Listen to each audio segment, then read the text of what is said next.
Bienvenue si vous nous rejoignez dans Affaires suivantes, que j'ai le plaisir de présenter aujourd'hui avec Laurent Valdiguier. Rebonjour, cher Laurent. Elle appartient à la catégorie des cold cases, des affaires non élucidées en français. L'affaire de la disparition de Tatiana Andujar, introuvable depuis 30 ans. La lycéenne, alors âgée de 17 ans, s'était volatilisée le 24 septembre 1995 dans le quartier de la gare de Perpignan. Première disparition d'une série en l'espace de quelques années dans ce secteur. Mais à la différence des autres jeunes femmes assassinées, Tatiana Andujar, elle n'a jamais été retrouvée. Bonjour Marie-Josée Garcia. Merci d'être avec nous aujourd'hui dans Affaires suivantes.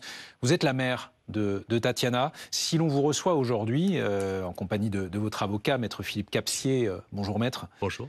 C'est parce qu'un nouvel appel à témoins a été lancé cette semaine par la gendarmerie en lien avec le pôle Cold Case de Nanterre qui a repris le dossier voilà 3 ans. D'abord, Madame Garcia, comment avez-vous accueilli cette annonce, cet appel, ce nouvel appel à témoins? Écoutez, c'est très important. C'est très important parce que je pense que effectivement, il y a même 30 ans après, peut-être des gens qui ne disent pas tout.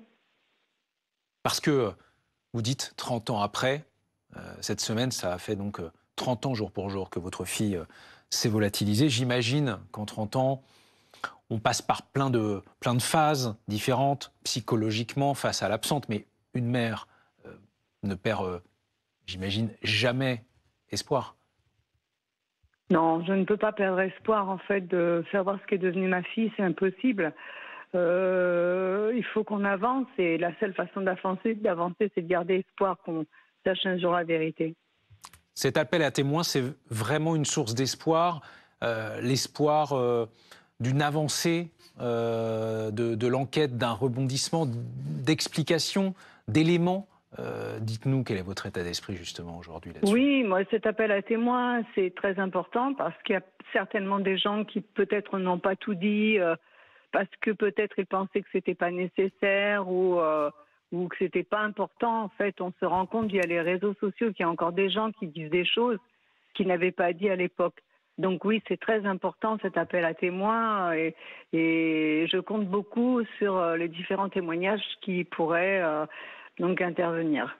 Maître Capsier, je rappelle que vous êtes l'avocat de la famille de Tatiana. Intéressant ce que dit votre cliente à l'instant, faisant notamment référence aux réseaux sociaux. Et à 30 ans, il n'y avait pas toute la technologie qu'il y a aujourd'hui, à commencer par les téléphones portables.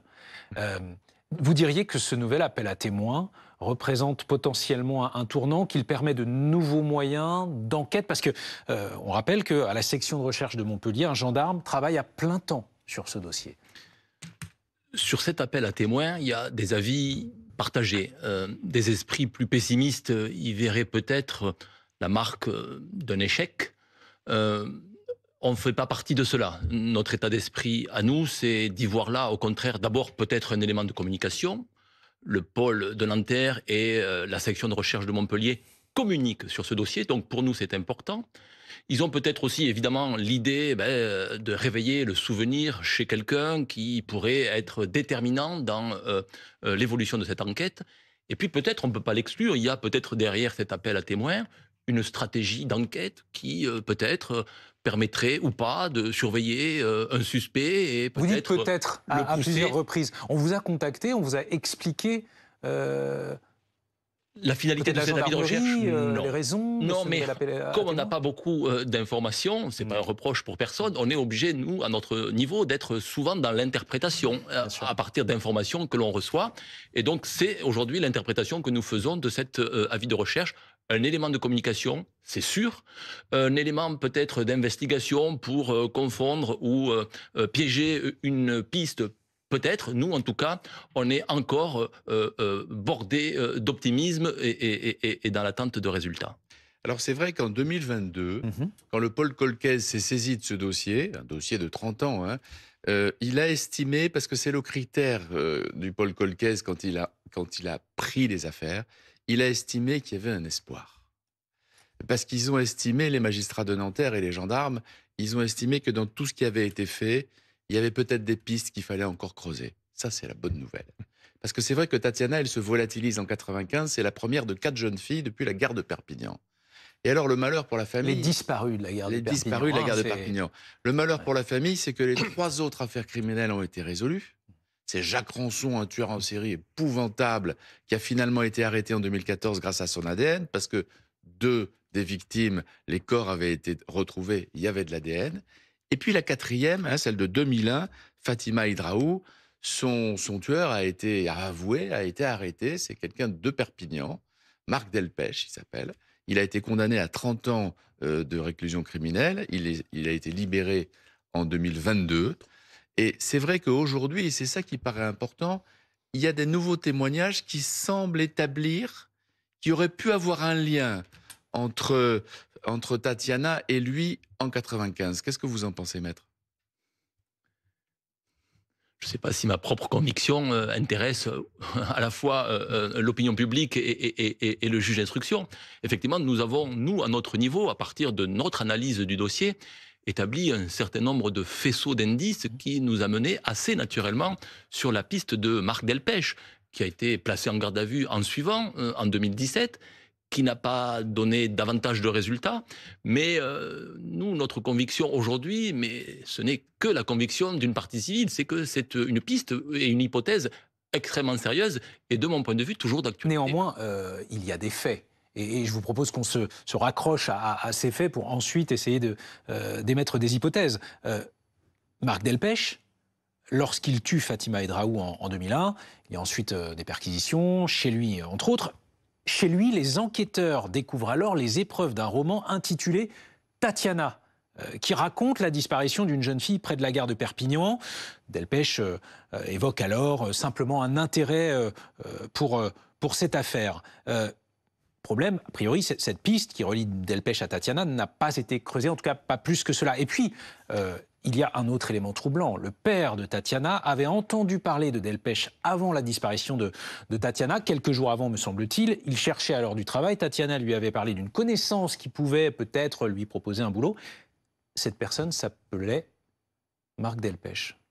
Ça fait beaucoup, non ? Ça fait beaucoup et ça faisait en tout cas suffisamment pour caractériser ces fameuses raisons plausibles de le replacer en garde à vue en 2017. Ça n'a pas fait suffisamment d'éléments pour le mettre en examen, puisqu'on a considéré qu'il n'existait pas alors à ce moment-là d'indices graves ou concordants justifiant qu'il soit présenté en suivant à un juge d'instruction. C'est pour ça que la piste Delpech s'est arrêtée en 2017. Sachant qu'il a purgé sa peine pour le meurtre de Fatima Hidraou, il n'est plus en prison. Il est remis en liberté, effectivement. Il a exécuté l'intégralité de sa peine criminelle et est remis en liberté depuis, je crois, mars 2023. Nous sommes également avec Général François Daoust. Bonjour, bienvenue. Vous êtes l'ancien directeur de l'IRCGN, l'Institut de recherche criminelle de la Gendarmerie nationale et du pôle judiciaire de la Gendarmerie. Vous êtes aussi professeur de sciences criminelles à l'Université de Cergy-Pontoise. Comment on fait évoluer une enquête, en l'espèce, entre 1995 et 2025. Comment travaillent aujourd'hui les enquêteurs? Comment ne pouvaient-ils pas le faire il y a 30 ans? Alors, il y a ce qu'on appelle l'effet tunnel. Les premiers enquêteurs sont partis billes en tête sur plusieurs hypothèses qu'ils ont développées, qu'ils ont travaillées, et à une période en plus où il y avait un tueur en série, le tueur de la gare de Perpignan, on en a parlé tout à l'heure, Rançon, oui. Et ils ont ressorti le dossier de Tatiana pour voir si ça pouvait coller, mais ça pouvait pas coller. Rançon, à ce moment-là, il était en prison. Oui. Donc, il purgeait une peine pour 8 ans de réclusion criminelle dans une autre affaire, donc écarté. Ce qui fait qu'on revient à point d'interrogation, est-ce qu'il y avait d'autres tueurs dans la région ou pour autre, une petite hypothèse qui a été très vite mise de côté, pas forcément approfondie. Patrice Allègre, Toulouse, Paris, Amiens, parce qu'il était voyageur. Elle part de Matabio, qui est la gare de Toulouse, pour aller à Perpignan, mais ça n'a pas rien à accrocher. Et on en revient à ce Delpech. Mais à l'époque, il n'y avait pas autant d'éléments que maintenant. Et c'est surtout c'est pour ça que ça a décidé le pôle de Nanterre, un autre regard.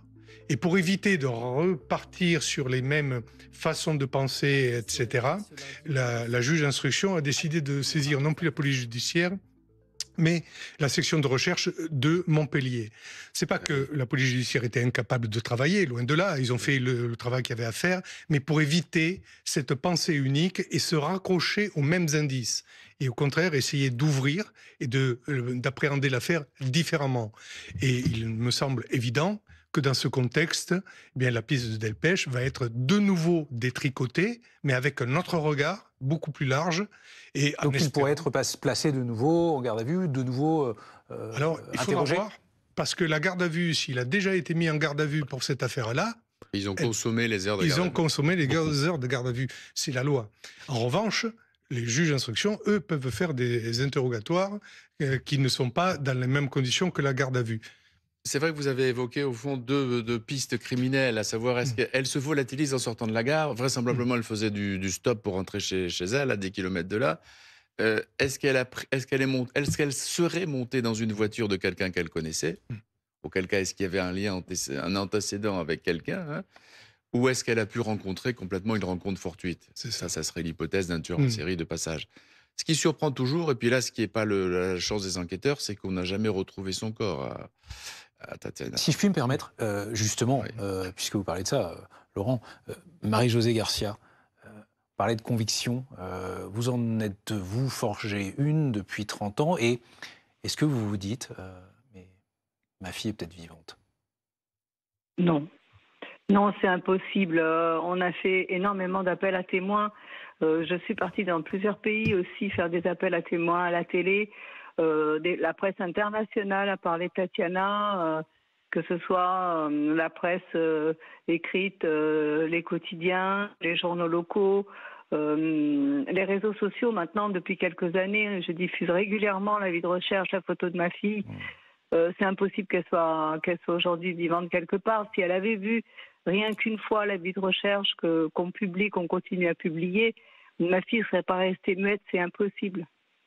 Ce qui est important dans les appels à témoins, même 30 ans plus tard, les gendarmes, ce n'est pas non plus des bouteilles à la mer de quelqu'un qui se souvient d'un coup. C'est que dans l'entourage de celui qui a croisé la route de Tatiana, à l'époque, il s'est passé quelque chose. Donc l'entourage de la personne qui l'a prise en stop, éventuellement qui l'a tuée, fait disparaître, etc., peut-être que dans cet entourage, il y a un événement dont il se souvient. Et cet événement, il peut être que quelqu'un ait dû nettoyer quelque chose. Le général Daoust, si c'est bien tout ça. Les gendarmes ne font pas ça au hasard.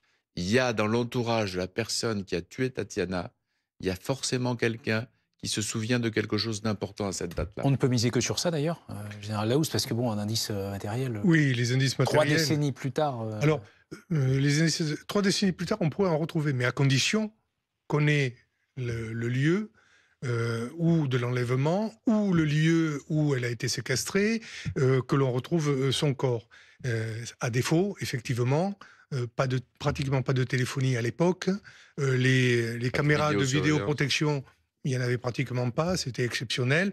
Ce qui fait qu'on a énormément de traces numériques qui n'existent pas, et on est lié par justement ces appels à témoins, le fait que tout d'un coup, quelqu'un se souvient qu'une personne de sa famille devait rentrer à telle heure absolument et est arrivée particulièrement en retard, en donnant des explications alambiquées, dans un état d'agitation. Bref, il faut... On cherche un témoignage. Exactement. Et donc ce nouvel appel à témoins est capital, quel qu'en soit le résultat à court ou moyen terme. Mais... Et il faudra trier le bon grain de livret, parce que les appels à témoins, il y en a beaucoup qui vont donner des éléments, mais hélas, la majorité, c'est du farfelu, de l'inexploitable ou une simple impression. Merci à tous les trois. Merci Marie-Josée Garcia. Merci d'avoir pris le temps de répondre à nos questions ce matin dans Affaires suivantes.